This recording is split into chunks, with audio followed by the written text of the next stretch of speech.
예수님께서 마태복음 10장 16절에서 이렇게 말씀하셨습니다. 보라, 내가 너희를 보냄이 양을 이리 가운데로 보낸가 같도다. 그러므로 너희는 뱀같이 지혜롭고 비둘기같이 순결하라. 수요 기도회 때마다 거의 10년 정도 된 걸로 기억합니다. 제 자신이 하나님 앞에서 너무나 지혜가 부족하고 미련하고 어리석어서 성경의 지혜의 책들을 묵상해야 되겠다. 그래서 약 10년 동안 지혜 책을 수요 기도회 때마다 묵상해 왔었습니다. 이젠 잠언을 이젠 31장 거의 다 끝나가고 있습니다. 이 성경 지혜 책들을 묵상하면서 동시에 저는 야고보서 1장 말씀처럼 지혜가 부족하거든. 제 자신이 이 험악한 세상에 하나님의 뜻대로 분별해서 올바르게 바르게 신앙생활 한다는 것, 하나님의 지혜가 너무나 부족함을 느껴서 지혜를 믿음으로 구하면서 이렇게 여기까지 왔습니다. 제가 지난 한 주간 또 이 설교 말씀을 준비하는 과정 속에서 지금 코로나 바이러스로 인해서 또 여러 가지 주위의 형제 자매들의 어려움과 고통과 역경과 참 힘든 일들, 특별히 그 영적 전쟁, 얼마나 보이지 않는 마귀 사탄과 그의 세력들이 예수 믿는 우리 형제자매들 성도님들을 저도 포함해서 얼마나 미혹하고 얼마나 거짓말로 우리의 귀에 속삭이고 얼마나 그런 미혹과 유혹에 우리가 진리의 경고에 서서 요동함이 없고 흔들림이 없고 경고에 서서 주님의 일에 더욱 힘써야 되는데 참 안타까운 여러 가지 현실들을 부분적으로 보면서 저는 이 마태복음 10장 16절 예수님의 말씀 중에 특별히 뱀같이 지혜로워야 된다. 너희는 뱀같이 지혜로워야 된다. 뱀이라는 것 징그럽지 않습니까? 저희 첫째 딸이 뱀띵 것 같은데 뱀을 좀 좋아하는 것 같은데 뱀이라는 것은 징그럽게 보이지만 지혜의 상징입니다. 지혜. 그래서 예수님이 뱀같이 너희는 지혜로워라. 지혜의 상징인데 이 뱀은 왜 어떻게 지혜로운지 알 수 있냐면 한 두세 가지로 우리가 생각할 수 있는데 첫째는 이 뱀이라는 동물은 자기에게 닥쳐오는 여러 가지 어려움들 아주 조심성 있게 대처해서 그 어려움을 모면한다고 합니다. 저는 이 첫 번째로 뱀의 이 지혜로움을 생각할 때 어떻게 제 자신과 우리 성도님 형제자매들에게 적용했냐면 지금 닥쳐오는 여러 가지 어려움들 개인적으로 닥쳐오는 어려움도 있고 또 가정적으로 닥쳐오는 어려움들 또 자녀들 특히 가정에서 자녀들로 인해서 우리가 부모가 겪는 그 어려움들 또 이렇게 교회적으로 또 사회적으로 또 나라적으로 지금은 이 팬데믹은 전 세계적으로 지금 코로나 바이러스의 이런 어려움 이런 어려움들이 뱀은 자기에게 닥쳐올 때 조심성 있게 대처한다는 겁니다. 조심성 있게 잘 대처한다는 겁니다.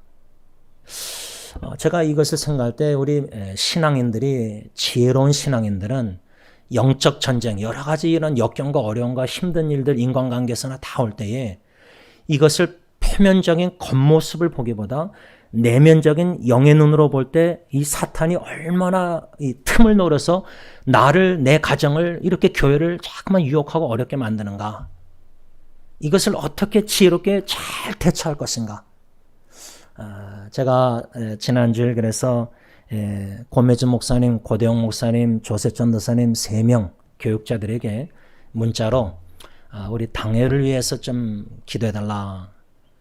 기도 제목이 뭐냐? 우리 당회에게 하나님 지혜를 달라는 기도를 부탁했습니다. 가정에는 부모가 참 지혜로워야 됩니다. 부모가 참 하나님의 지혜로 충만해서 자녀들의 그 삶 속에 위기와 역경과 어려운 일들 막 이런 일들 터질 때 어떻게 지혜롭게 잘 대처할까 조심성 있게. 뱀이 바로 그렇게 조심성 있게 잘 대처해서 그 어려움을 잘 모면한다는 겁니다. 그게 첫 번째 뱀의 지혜고, 두 번째 이 뱀의 지혜는 신중한 분별력이 있다고 합니다. 신중한 분별력. 왜 예수님이 너희는 뱀같이 지혜로라. 그 이유는 뱀의 지혜로움이 어디 있느냐? 신중한 분별력입니다. 제가 오래전에도 설교 시간에 잠깐 언급했지만 제가 전에 교회에서 엘폴로코 먹으러 사러 갈 때 이렇게 지폐, 가짜 지폐를 붙여놓은 걸 보고 뭐 지폐를 내면은 무슨 노란 말컬러 해가지고 이게 진짜 돈인지 가짜 돈인지, 근데 그게 구별하기가 그렇게 어렵다고 합니다. 근데 요즘 참 진짜 목사인가 가짜 목사인가, 진짜 장로인가 가짜 장로인가, 진짜 성도인가 그냥 가짜 성도인가, 고혹하는 목사님이 한 말이 아직도 잊히지 않습니다. 여러분들 곤충 있죠? 곤충에 우리는 인간의 눈으로 구분 못하는데 그 정도로 요즘 참 이 사람이 참 그리스도인가 가짜 그리스도인가 구별하기가 너무 힘들다는 겁니다. 그런데 이 뱀의 지혜로움은 신중한 분별력이 있다는 겁니다. 이것을 삼아야 되겠다. 마지막 세 번째로 뱀의 지혜로움은 모든 사리를 분별하고 판단할 수 있는 능력을 말한다. 사리 분별, 판단 능력. 사리를 분별 못하는데 어떻게 판단할 능력? 그래서 예수님이 뱀처럼 너희는 뱀처럼 지혜로워라. 그 배경의 이야기, 왜 뱀처럼 지혜로워라고 말씀하냐면 그 이유는 주님께서 제자들을 또 우리를 이 죄악된 세상에 파송하셨는데 이 세상에는 누가 있느냐? 거짓 선자들. 그 당시 예수님 당시에 거짓 선자들. 지금 말로 하면 거짓 목사들. 거짓 성경 교사 선생들. 거짓된 사람들이 너무 많다는 겁니다. 그래서 예수님은 거짓 선자들이 많이 있기 때문에 뱀처럼 지혜로라. 왜? 그 거짓 선자들이 겉으로는 양의 옷을 입었는데 속에는 노략질하는 일이기 때문이다. 마태복음 7장 15절, 10장 16절. 여러분, 이렇게 겉으로 사람을 겉모습을 볼 때, 저 목사님 참 멋지게, 제가 한교에서 사역할 때 목사가 얼굴이 좀 그렇게 보이고 넥타이, 양복 이런 걸 성도님들이 자주 보고, 그런데 겉모습을 자꾸만 바라보는 그런 목회자와 관계, 참 건강하지 않고 위험합니다. 성도들 간의 교제도 성도들의 겉모습만 보고 이 사람 좋은 사람하고 이 사람하고 친하게 지내고, 여러분 예수님이 거짓 선자들 겉으로는 양의 탈을 썼다는 겁니다. 양의 탈을 썼다면 얼마나 순진해 보이고 얼마나 착해 보이고 얼마나 나에게 나이스하게 잘해주고 겉으로 볼 때 너무 순한 양 같아요. 근데 예수님이 뭐라 했죠? 거짓 선자들 속으로는 노략질하는 일이, 여기서 이 노략질이라는 헬라어 단어 원어의 의미는 뭐냐면 강도나 사기꾼과 같이 극심하게 탐욕스러운 이런 뜻이라는 겁니다. 그러니까 겉으로는 양의 탈을, 제가 이 설교를 묵상하고 준비하다가 제가 솔직한 고백을 합니다. 벌써 한 몇 년 됐는데 저희 교회에 전혀 모르는 남자 성도님이 한번 찾아왔습니다. 수요기도회 때. 그 전에 물론 전화가 와서 제가 교회로 전화 와서 전화 받고 다 했는데 아주 나이스하게 생기시고 양복 입고 오시고 또 목양실에 앉아서 대화하는데 얼마나 말을 잘하시고 글씨도 잘 쓰시는지. 근데 결론은 제가 사기를 당했습니다. 돈을 체크를 써서 드렸는데 제가 나중에 장로님한테 전화했는데 이미 늦었습니다. 제가 지난번에서도 필리핀에 누가 연락 와서 막 자살하겠다고 한 4시간을 전화했는데 그때 장로님한테 제가 마지막으로 점검한 게 이 사기였습니다. 지난주에 한 성도님이 페이스북으로 이제 어디에서 누가 연락 와서 유산, 돈 이렇게 뭐 얘기하셨나 본데 제가 사기입니다. 사기. 그러니까 교회 안에서도 양보 있고 양의 탈을 써서 아주 착해 보이고 순해 보이고 참 그런데 속에는 노략질 강도 사기꾼처럼 이 목사에게 이 성도에게 돈 뜯어내려고 사기꾼, 탐욕, 욕심이 많다는 겁니다. 제가 이 말씀을 묵상하면서 예수님께서 왜 너희는 뱀처럼 지혜로우라고 그랬냐. 이 거짓 선자들. 아주 노략질, 겉으로는 양이지만 속으로는 이 노략질하는 강도 사기꾼 것처럼 탐욕스러운.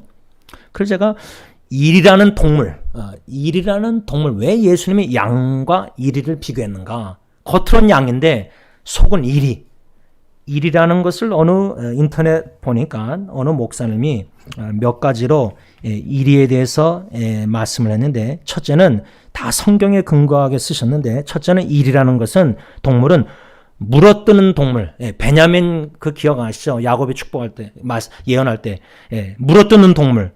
또 일이라는 것은 남겨두는 것이 없이 다 먹어치우는 동물. 세 번째로 흉악한 동물. 네 번째로 늑탈하고 해치는 동물. 다섯 번째로 사는 동물. 근데 여섯 번째가 제가 좀 흥미를 갖게 되는데 이 일이라는 동물은 여섯 번째로 자기만을 위해서 사는 동물이에요. 노략질, 탐욕. 우리 안에 욕심, 탐심, 탐욕이 있으면 내 배 채우기 바빠요.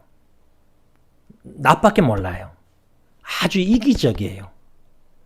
그러니까 겉으로는 양처럼 사랑을 베푸는 것 같고 막 이렇게 좋은 말하고 칭찬하고 막 이렇게 하는데 속으로는 그 틈을 노려서 노략질, 사기꾼, 강도, 탐욕 그걸 뭔가 빼앗으려는 돈을 빼앗든지 뭘 빼앗으려는 거예요. 이런 이리 같은 목사, 이리 같은 장로, 이리 같은 성도들이 교회 안에도 있다는 겁니다. 그래서 예수님은 뱀처럼 지혜로워라. 오늘 요한일서 4장 1절 보면은 사도 요한이 사랑하는 자들아 영을 다 믿지 말고 오직 영들이 하나님께 속하였나 분별하라. 그러면서 뭐라고 말씀했냐면 많은 거짓 선자가 세상에 나왔습니다. 이것을 현대인의 성경을 좀 쉽게 번역했는데 사랑하는 여러분 영을 받았다고 하는 사람들을 무턱대고 믿지 말고 그들이 주장하는 영이 하나님께 왔는지 시험해 보십시오. 거짓 예언자들이 세상에 많이 나타났습니다. 저는 이 사도 요한이 4장 1절에 왜 이렇게 말씀했을까? 이게 또 질문이 든 거예요. 왜 질문이 됐냐면 2장 18절에 가서 보면은 사도 요한이 뭐라고 말했냐면 아이들아 지금은 마지막 때라 적그리스도가 오려는 말을 너희가 들은 것과 같이 지금도 많은 적그리스도가 일어났으니 그러므로 우리가 마지막 때인 줄 아노라. 2장 18절부터 마지막 때에 누가 많이 나타났느냐? 적그리스도들이 많이 나타났다. 적그리스도들이 많이 나타났는데 적그리스도를 어떻게 묘사했냐면 2장 22절 보면 거짓말하는 자들. 지금 세상에 적그리스도들이 많이 나타났는데 그들은 거짓말하는 자들이요 2장 26절 미혹하는 자들이다. 그래서 우리가 이미 묵상한 대로 이미 사도 요한이 1장 1절부터 편지를 쭉 쓰면서 흐름이 좀 매끄럽지 않다. 저는 그렇게 생각됐어요.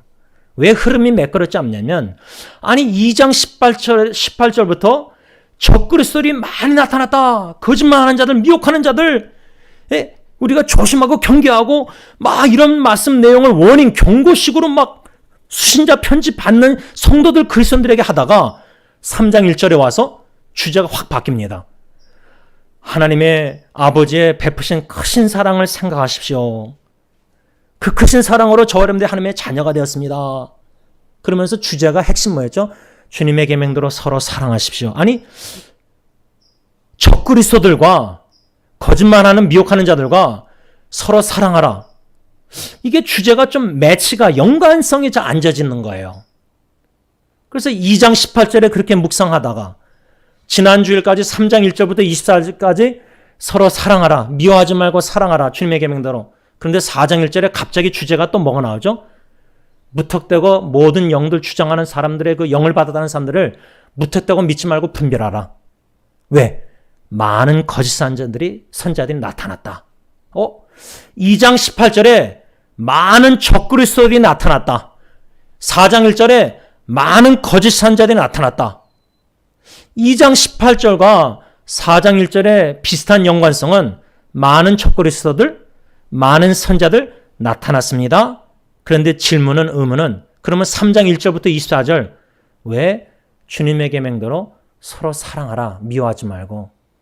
갑자기 18절과 4장 1절, 2장 18절과 4장 1절 사이에 3장에 왜 3장 내용이 껴있느냐 이 말입니다.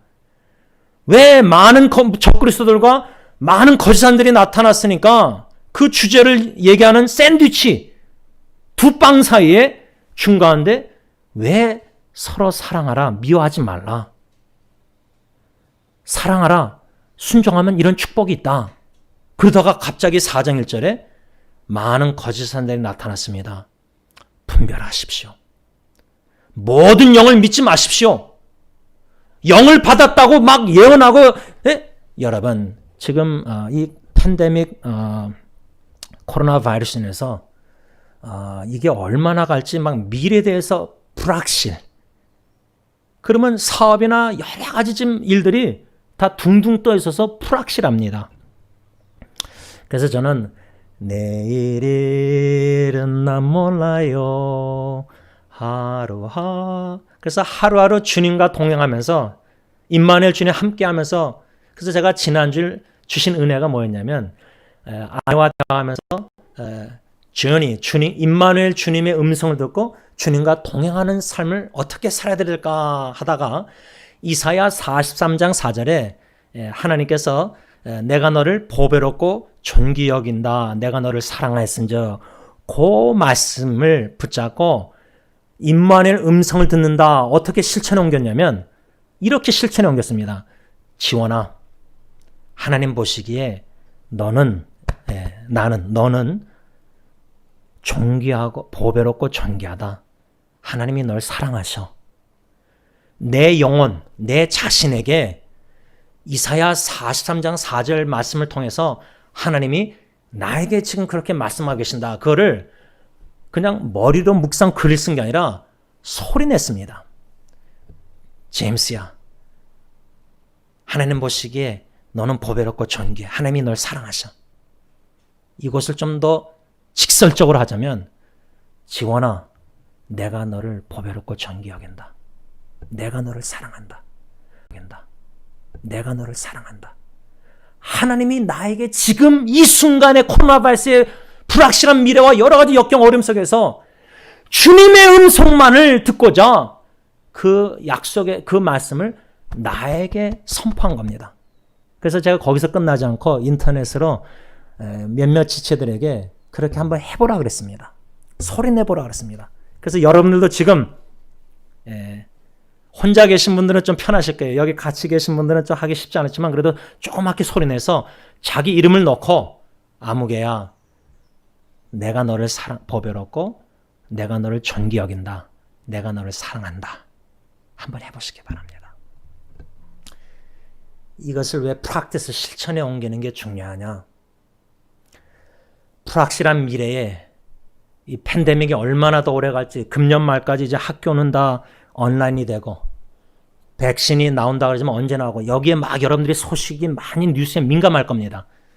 이런 것들을 어쩔 때는 다 끊고 좀 내려놓고 조용한 한적한 곳에 예수님처럼 조용한 장소에서 성삼일천인과 아버지와 예수님과 성령의 인도자들과 사귐 교제 시간에 그 말씀들을 나에게 선포하십시오. 내 영혼에게. 제가 제일 많이 하는 선포하는 영혼의 말씀이 뭐냐면 이사야 42장 5절 11절 43장 5절 똑같은 말씀이 3번 나옵니다. 시편 기자가 자기 영혼에게 선포하며 하나님께 기도하며 나가는 겁니다. 한적한 곳에서. 내 영혼아 왜 불안하여 하는고? 왜 너는 낭망하여 하는고? 너는 푸초호흡인가? 너는 소망을 주님께 둬라. 그러면 찬양하게 됩니다. 그래서 저는 그 말씀에 오래전에 은혜 받고 영적 침체라는 로이드 존스 목사님 책을 보고 제가 힘들고 낙심되고 불안할 때마다 지원아 왜 너 불안해하느냐? 왜 너 지금 낙심하느냐? 지원아 너는 주님께 소망을 둬라. 주님만 바라봐라. 소망을 둬라. 그런 한적한 곳에서 예수님이 아버지와 친밀한 사귐 성령의 능력으로 충만한 교제가 있었기 때문에 십자가에 죽기까지 순종할 수 있었습니다. 여러분 저와 여러분들이 주님의 말씀 명령 사명 순종 못합니다. 자꾸만 시험에 들고 자꾸만 유혹 미혹 거짓 자꾸만 이 사탄이 거짓 선자 거짓 선생 자꾸만 음성이 들립니다. 뭔가 신비스러운 음성이라기보다 내 생각에 자꾸만 삐뚤어진 생각을 사탄이 심어놉니다. 그래서 여러분 왜 사도 요한이 2장 18절에 많은 적그리스도들이 나타났다. 4장 1절에 많은 선자들이 나타났다. 분별하라. 그러면서 3장에 왜 서로 사랑하라. 전혀 다르게 보이는 주제가 있느냐. 저는 그 이유를 어디서 찾았냐면 요한일서 1장부터 쭉 보면요. 사도 요한은 4가지를 대조합니다. 1장 5절부터 보면 하나님은 빛이시다. 조금 더 어둠이 없다. 빛과 어둠을 대조합니다. 두 번째로 진리와 거짓을 대조합니다. 세 번째로 3장에 사랑과 미움을 대조합니다. 네 번째로 의로움과 불의, 악. 이 4가지를 요한 1서에서 요한 사도 요한은 대조를 하는데 이 4가지 대조가 그 원인입니다. 왜 사도 요한이 2장 18절, 4장 1절 중간에 사랑하라. 왜 그 주제가 나왔느냐면 오늘 읽은 4장 6절 보면 하반절에 진리의 영과 미혹의 영을 이로써 아느니라. 우리가 분별해야 되는데 내 안에 거하시는 성령님이 이사야 44장 4절 말씀으로 지원아 아무개야 내가 너를 사랑한다. 내가 너를 보배롭고 정기 여긴다. 이렇게 주님은 계속 말씀하고 있는데 이게 진리의 영의 성령의 영에 충만한 삶인데 미혹의 영, 즉 거짓 사탄의 영에 빠진 성도들은 우리들은 내가 자꾸만 미워 보이는 거예요. 내가 하찮게 보이는 거예요. 주님은 나에게 보배롭고 존귀 여긴다 그러는데 나는 내 자신을 보배롭게 여기지 않고 내가 성도님들을 형제자매들을 보배롭게 여기지 않고 존귀 여기지 않고 이런 미혹의 영, 거짓의 영이 자꾸만 생각에 거짓말을 삐뚤어진 거짓말을 심어놓는 겁니다. 그러니까 가인도 아벨을 죽이고 살인하고 미워하고 다 그런 겁니다. 그 적그리스도들이 많이 나타났다. 사랑하라. 많은 선제들이 나타났다. 분별하라. 왜 이런 말씀의 흐름 문맥이 좀 안 맞는 것 같지만 왜 연관성이 뭐냐면 하나님은 빛이시니까 어둠이 없는데 우리는 빛의 자녀로서 진리, 거짓이 아닌 진리의 경고에 있어서 진리의 말씀대로 서로 사랑함으로 의를 행하라. 그런데 많은 적그리스도들이 나타나서 거짓말하고 거짓말하는 자들이 미혹하는 자들이 이 거짓 미혹의 사탄의 영이 우리를 거짓말을 심어서 진리를 삐뚤어 놔가지고 유혹해서 진리에다가 2% 더해가지고 생각을 삐뚤어 놓고 감정을 삐뚤어 놓고 정신을 삐뚤어 놓고 영을 삐뚤어 놓고 그래서 서로 사랑 못하게 하고 가인처럼 미움이 싹 터서 미워하게 만들어서 죄를 범하게 만드는 겁니다. 그러니까 많은 적그리스도들, 거짓말하는 자들, 미혹하는 자들, 또 4장에 이 거짓 선자들 많이 나타나는 거짓 선자들 미혹의 영 분별하라. 지금 여러분들이 이 설교를 들으면서도 주님의 종 저를 통해서 하나님의 말씀을 듣고 있느냐, 아니면 이 말씀 외에 목사님 오늘 무슨 넥타이 벗고 얼굴이 뭐고 안경을 못 썼고 목사님 또 무슨 한마디에 그냥 사탄이 설교를 듣는데도 미혹의 영이, 거짓의 영이, 어둠의 영이, 불의의 영이, 악한 영이 말씀을, 진리를 그대로 데살로니가 성도들처럼 사도 바울이 전했을 때 말씀 그대로 받아들였는데 이거는 뭐 지원 목사의 설교에 그냥 뭐 이거저거 자꾸만 삐딱하게 듣는 겁니다. 초점이 딴 데 있는 겁니다. 내가 원하는 대로 말씀을 듣는 겁니다. 하나님의 말씀을 받으면서도 미혹의 영이, 사탄의 거짓의 영이, 악한 영이, 불의 영이 지금 영적 전쟁으로 말씀을 받아야 되는데 그냥 편안하게 말씀을 어떻게 받습니까? 하나님의 영이 성령 충만해서 말씀을 받아야 되는데 미혹의 영이 진리의 말씀을 삐딱하게 듣게 만드는 겁니다. 그러니까 시험 드는 겁니다. 설교를 통해서도. 그만큼 영적으로 견고의 진리의 빛 가운데, 주님의 사랑 가운데, 의로움 가운데 견고히 서 있지 못해서 그런 겁니다. 여러분, 사도 요한이 오늘 본문에서 이 분별하라, 거짓 선지자가 많이 나타났다, 미혹의 영, 거짓 영, 악한 영, 불의의 영, 근데 그런 영들이, 보이지 않는 영들이 아까 예수님의 말씀처럼 뱀처럼 지루할 때 겉으로는 양의 탈을 썼듯이 우리에게 들리는 사람들의 말들이 먹음직하고 보암직하고 탐스럽게 선악과처럼 따먹고 싶을 정도로 쏙쏙 들어올 때가 있습니다. 그런데 그런 음성이 뱀처럼 지혜로운 성도는 진리의 말씀에 경고해서 빛된 자료로서 분별합니다.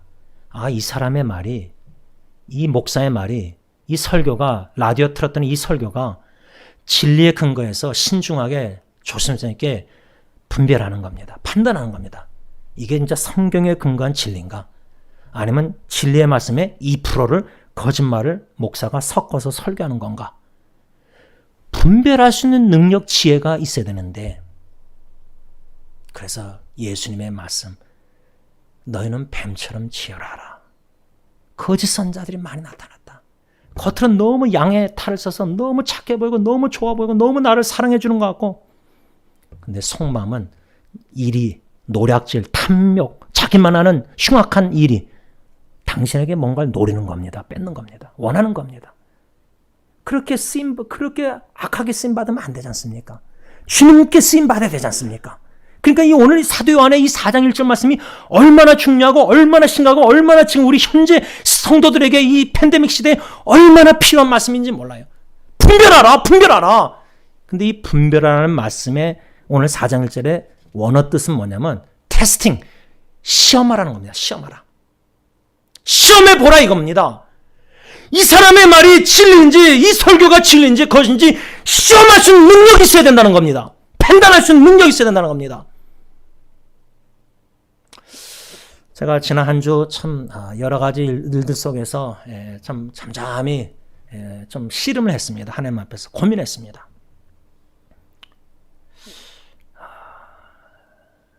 그 고민과 씨름 속에서 기도하면서 아직도 지금 씨름하고 있지만은 하나님께서 사랑하는 모든 한 분 한 분 형제자매님들 그 마음의 심정과 모든 것들, 제가 제일 지금 초점을 맞추고 싶은 게 진리의 말씀의 반석에 저부터 해서 우리 장로님부터 해서 온 교우가 진리에 견고 있으면요, 견고 있으면은 믿음의 반석에 그리스도.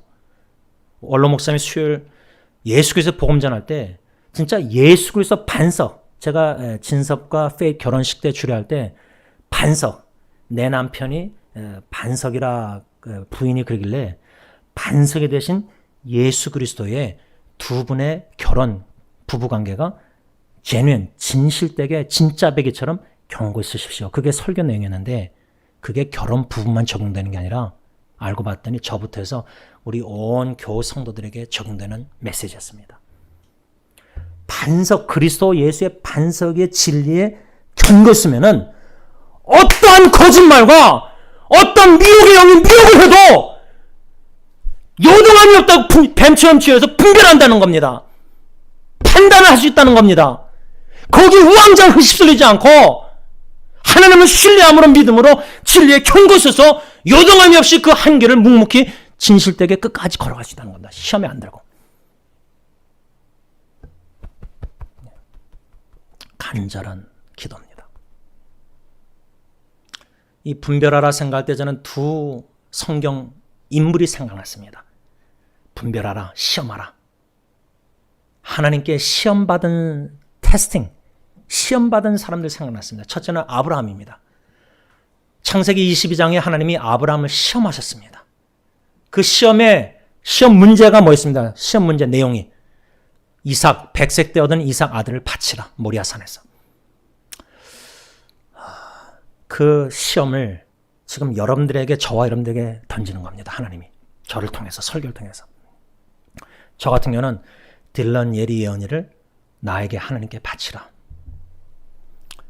우리 윤 장로님 같은 경우는 유진, 유니스 부부 하나님께 바치라. 우리 김정희 사님 같은 경우는 헬렌 피를 햄이 하나님께 바치라. 우리 송 집사님 같은 경우는 우리 조셉 리베카 하나님께 바치라. 우리 고 목사님 상민이 얼마나 귀여워요. 그런데 하나님께 바쳐야 됩니다.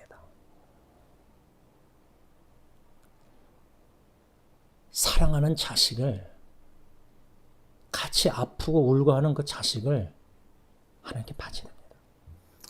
제가 가정사에게 참 하나님이 마음을 주셔서 여태까지 참 많은 책, 연구 또 글 쓰고 상담하면서 느낀 게, 믿음의 어머니, 아버지가 물론 제일 중요하겠지만 가장으로서 아버지가 신앙이 좀 모자라고 부족해도요, 어머니가 믿음으로 본을 보이면 자식들에게 그 자녀들 잘 됩니다.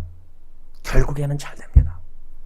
근데 어머니가 막 불안해하고 믿음이 연약해서 막 불안해하고 걱정 두려워하고 자식이 또 어디 가서 늦게 들어오면 막 불안하고 전화하고, 그냥 요즘은 저 애들이 말 들으니까 전화기 앱으로 자식이 대학교 가서도 어디까지 가는지 다 보이는데 부모가 볼 수 있대, 앱으로. 그거 자식 숨막히게 죽이는 거죠. 자식을 왜 신뢰 못합니까? 하나님 믿고. 그러니까 엄마가 막 불안해가지고 막 자식 그러면 믿음으로 키우지 못하면 그 자녀가 진짜 영적으로나 정신적으로 여러모로 고통당하는 것을 제가 많이 봐요. 안타까워요. 그래서 어머니한테도 사랑으로 제가 한번 부딪힌 적이 있어요, 교회에서. 근데 안 들려요. 상처 입어요, 목회자에게. 근데 그 자식은 얼마나 고통당합니까? 엄마도 잘 몰라요, 그 자식 고통당하는 거를. 아브라함의 이 시험, 여러분들 자식 무릎 꿇고 믿음으로, 하나님이 내 자식을 나보다 더 사랑하니까 우리는 언젠가는 죽을 거 아닙니까? 제가 지난주에 제 아이들이 그랬습니다. 아빠는 언제, 제가 묘지 가서 설교할 때도 그랬어요. 조카들 3명 친구 조카 있길래 영어로 설교하면서 제 얘기하면서 언젠가는 죽는데, 제가 자식들에게 하나님은 영원하시니까, 나보다 내 자식을 하나님은 더 사랑하고 이건 내 소유가 아니까 자식은 하나님의 거니까, 나는 잠시 맡았다가 여기서 믿음으로 양육하다가 난 떠나면 되니까 뒷모습 보여주고, 아브라함처럼 자식을 100세 때면 그 자식이 얼마나 귀엽겠어요. 근데 바치라는 시험을 그 다음날 아침 일찍 일어나 준비해서 모리아산으로 갔어요. 미루지 않았어요. 일찍 일어나서 칼을 내리기까지 순종하려고 했어요. 칼을 내리기까지 주님이 천사가 막았지만 예수님은 십자가에 죽기까지 하나님은 침묵하셨어요. 왜 나를 버리십니까? 예수님이 부르셨는데 아버지는 들으시고도 침묵하셨어요. 이삭은 살았는데 예수님은 죽었어요. 내 자식 예수 하나님의 나라 교회로 해서 그렇게 순교하도록 여러분들 믿음으로 바칠 수 있습니까? 자신 있게? 근데 저는 이거보다 두 번째 테스트가 생각났습니다. 아브라함 테스트보다 오늘 분별하라, 시험하라, 하나님의 시험. 두 번째 제가 제일 마음에 은혜 받는 거는 창세기에 나오는 요셉입니다. 요셉. 하나님이 요셉을 시험하셨는데, 특별히 그 시편 105편 19절 보면은 시편 기자가 뭐라 했냐면, 하나님의 말씀이 응할 때까지 요셉을 시험하셨다. 응할 때까지. 하나님의 말씀, 그 말씀이 뭔가? 요셉이 17살 때 꿈을 꿉니다. 2번 꿉니다. 안 그래도 아버지 야곱이 나를 편애하는데 형들이 날 미워하는데 꿈까지 꿔서 2번 얘기하니까 형들이 미워하다가 죽이려고 합니다. 17살 때 꿈을 꾸는데 그 꿈이 자기는 뭔지도 모르고 꿨습니다. 뭔지도 모르고 아버지랑 다 얘기했습니다. 형들에게.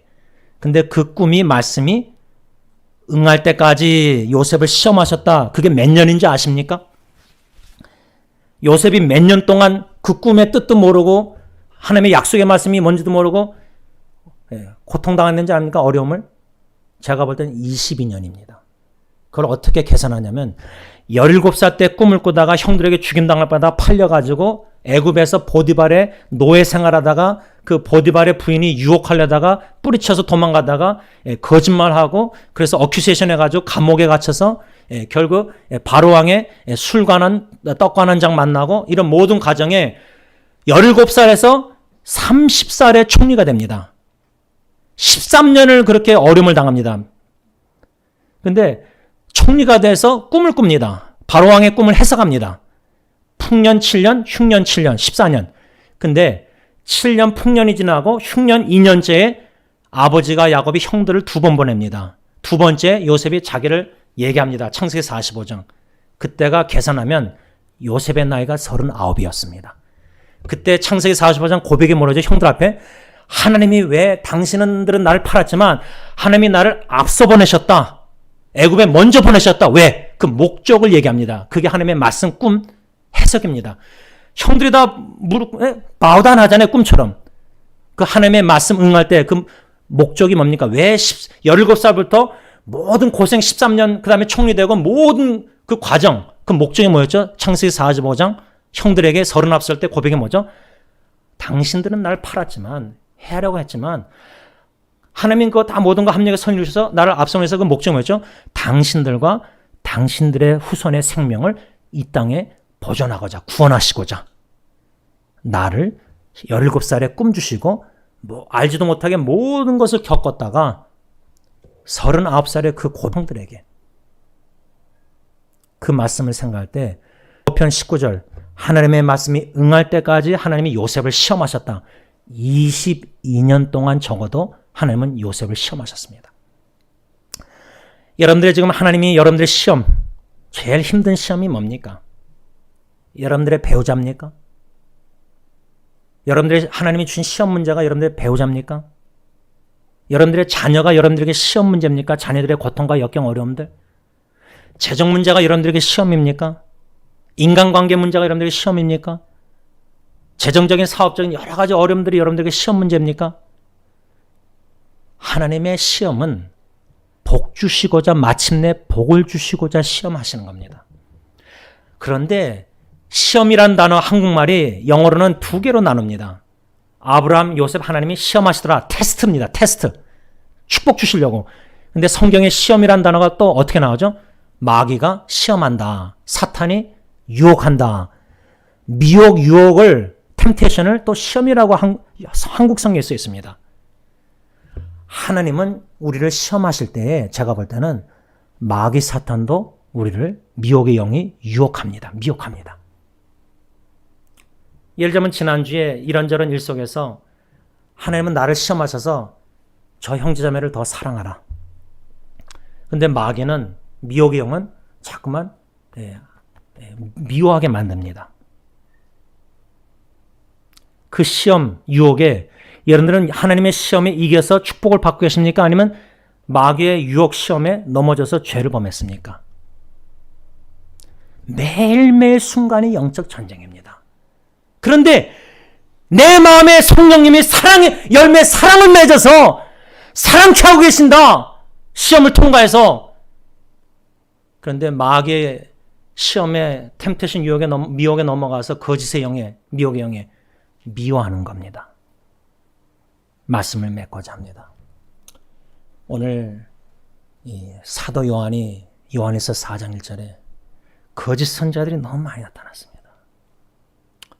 물론 요즘 뭐 전에도 우리 집사님들하고 제가 교회에서 예배드릴 때 식사할 때 대화할 때 뭐 별의별 목사님들 많아서 상처 입는 교인들 많고 저도 그러겠죠. 그런데 하나님은 중심을 보십니다. 마음을 보십니다. 근데 우리 사람은 마음을 못 봅니다. 그러니까 겉모습을 보니까 거짓 선자들 겉으로는 양의 털 입어서 얼마나 착해 보이고 얼마나 순해 보이고 아주 나쁜 것 같다고 참 나를 너무 나이스하게 이단들이 그렇게 다가오잖아요. 얼마나 나이스하게 잘해주는지 모릅니다. 특히 내가 제일 힘들 때 너무 잘해주니까 교회 식구들보다 그냥 거기에 쓱 넘어가는 겁니다. 유혹에, 미혹의 영에. 이단에 빠지는 겁니다. 그렇게 잘 사랑해주니까 교회보다. 여러분, 사도 요한이 분별하라.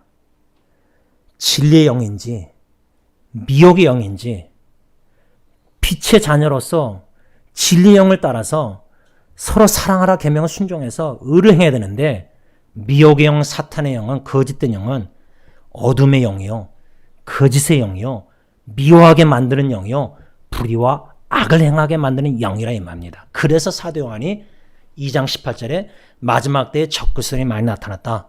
4장 1절에 많은 거짓 선지자가 나타났다. 분별하라. 그 3장에 주님의 계명대로 서로 사랑하라. 여러분들은 지금 빛의 자녀로서 진리의 말씀대로 순종해서 서로 사랑함으로 의로움을, 주님의 의로움을 나타내고 계십니까? 가정에서부터. 아니면은 미혹의 영에, 어둠의 영에, 사탄의 영에 미혹되고 거짓의 영에 빠져서 미워하고 그러므로 불의와 악을 범하고 있습니까? 기도하겠습니다. 하나님 아버지, 거짓 선자들이 많이 나타났을 때에 예수님께서 너희는 뱀처럼 지어라라, 또한 비둘기처럼 순결하라. 양의 탈을 쓰고 다가오는 목회자, 양의 탈을 쓰고 다가오는 장로, 양의 탈을 쓰고 다가오는 안수집사, 권사, 서리집사, 양의 탈을 쓴 겉으로 교회 다니는 교인들이 너무나 많습니다. 교회 안에 떨어진 의도를 가지고 목적을 가지고 탐욕스러운 노략질하는 강도 사기꾼과 같은 일과 같이 자기네 개인적인 목적만 이루려고 주님의 몸된 교회를 더럽히는 목회자부터 성도들이 너무나 많습니다. 이러한 많은 거짓 목사, 장로, 거짓 직분자, 거짓 성도 교인들이 많은 이 시대에 분별하는 이 말씀, 시험하라는 이 말씀, 그런데 하나님의 시험에 우리가 통과하지 못하기 때문에 지혜가 부족하여 분별력을 뱀처럼 지혜롭게 잘 대처하지 못하고 신중하게 판단력이 흐려져서 자꾸만 우왕좌왕 여기저기 휩쓸릴 때가 너무 많습니다. 아버지 하나님, 저희들 불쌍히 여겨주시고 긍휼히 여겨주시고 빛의 자녀로서 어둠이 조금도 없으신 하나님처럼 어둠을 물리쳐 빛의 자녀로서 빛 대신 복음 예수 그리스도로 어둠을 다 내 마음의 생각, 감정에 다 물리쳐 주시고 주님의 진리로 거짓말, 거짓들 다 물려치게 하여 주시고 주님의 십자가의 목숨 버리시까지 사랑으로 모든 마음에 드는 미움을 다 물리치게 하시고 의로움으로 불의와 악을 싸워 이겨나가는 승리자들이 다 되게 하여 주시옵소서. 예수님의 이름으로 간절히 기도를 올리옵나이다. 아멘. 우리 다 일어나셔서 찬송가 289장 찬양합니다.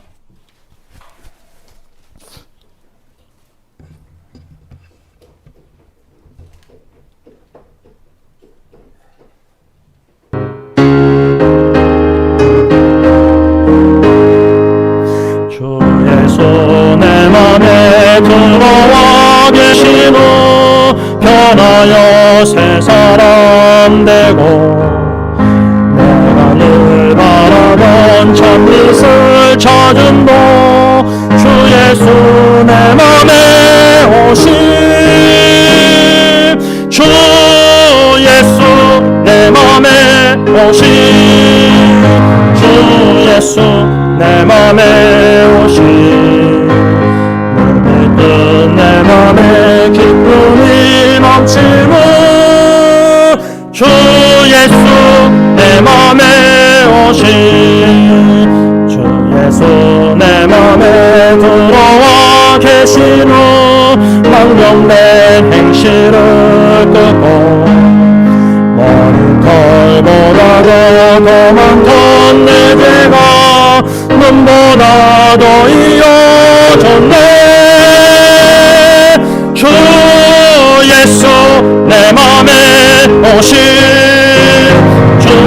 예수 내 맘에 오시 물밀 듯내 맘에 기쁨이 넘치는 주 예수 내 맘에 오시 내 맘에 소망을 든든히 가지면 주 예수 내 맘에 오시 의심의 구름이 사라져버린다 주 예수 내 맘에 오시 주 예수 내 맘에 오시 주 예수 내 맘에 오시 물밀듯 내 맘에 기쁨이 넘치는 주 예수 내 맘에 오시 사망의 음침한 골짜기 가다가 밝은 빛 호련히 비춰 저 멀리 하늘문 환하게 보인다 주 예수 내 맘에 오심 주 예수 내 맘에 오심 주 예수 내 맘에 오심 멀리던 내 맘에 기쁨이 넘치는 주 예수 내 맘에 오심 내가 저 천성을 올라가 살기로 주 예수 내 맘에 오심 천성에 올라가 주님을 뵈리니 그 기쁨 이길 데 없네 주 예수 내 맘에 오심 주 예수 내 맘에 오심 내 맘에 기쁨이 넘치는 주 예수 내 맘에 오심 이제는 우리의 영원한 생명 소망을 위해서 저주의 나무에 아버지 하나님께 버림받으신 또 장차 다시 오시사 슬픔 많은 죄악된 죽을 위해 쌓인 세상에 살고 있는 광야에 살고 있는 죄들 나그네들을 십자가에 벌리신 팔로 품어주시고 얼굴과 얼굴 참모습을 보게 하신 소망을 주신 우리 주 예수 그리스도의 그 은혜와 아낌없이 성자 영원한 생명 말씀되시는 예수님을 동정녀 마리아 성령 잉태케 하시사 육체 몸으로 있게 오시고 유월절 어린 양으로 화목제물로 십자가에 고난당하길 원하시고 버리시사 하느님의 진노를 유월절 우리에게 건너뛰게 하시고 오히려 우리에게 소망의 문을 열어주시사 영원한 나라를 오늘도 소망하며 예수님의 재림을 학수고되게 하시는 아버지의 그 크신 사랑하심과 성령 하나님의 감동, 감화, 교통, 인도, 위로하심이 오직 우리의 참 소망 되시고 우리의 영원한 생명과 참 기쁨, 보배롭고 존귀하신 예수 그리스도만을 바라보고 의지하고 우리 각자에게 주어진 소명과 사명을 묵묵히 그 한계를 끝까지 걷기를 간절히 소원하는 모든 하나님의 귀한 일꾼들과 하나님의 자녀들 가정과 피로사신 교회 위에 이제로부터 영원토록 함께 있을지어다.